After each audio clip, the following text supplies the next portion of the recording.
In 1906, San Francisco is a booming American city of roughly 400,000 plus people, a dense port economy plugged into the Pacific world.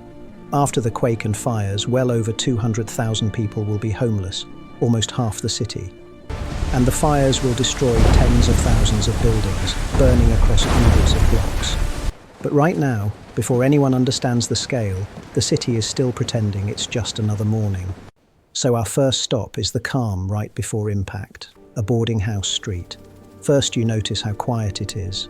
Then the smallest noises, footsteps on wood, a kettle, a distant horse. And then, what hits you last, is the stillness that feels too perfect. This is ordinary San Francisco. In 1906, it's not glass and steel. It's wood, brick, plaster, chimneys stacked like fragile towers. What you'd see if you stood here, tall Victorian homes and brick storefronts lining tight streets.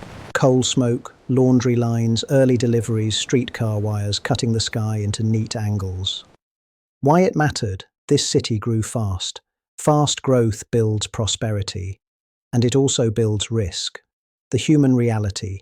If you're a clerk or a dock worker, this morning is routine. You're thinking about breakfast, rent, the day's shift, not the ground. Unreinforced brick, heavy chimneys, gaslighting, packed neighborhoods. And then the earth makes a decision. So that's the calm. And now we move 10 seconds forward into the break. The moment the city drops. First you notice the sound becomes physical. Then the world tilts. And then everything you trusted stops behaving. What you'd see if you stood here. Chimneys falling like stones through roofs. Brick facades shedding into the street, people trying to run and realizing they can't outrun the ground. The quake is damage. But the quake is also a trigger because it breaks the systems that stop catastrophe from spreading. Gas lines rupture, water pipes snap.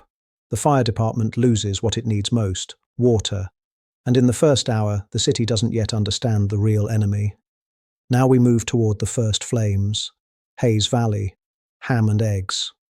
Morning fire. First, you notice smoke that shouldn't be there. Then the orange flicker where there should be breakfast light. And then the panic, because the water doesn't answer. Fires erupt all over the city in the hours after the quake.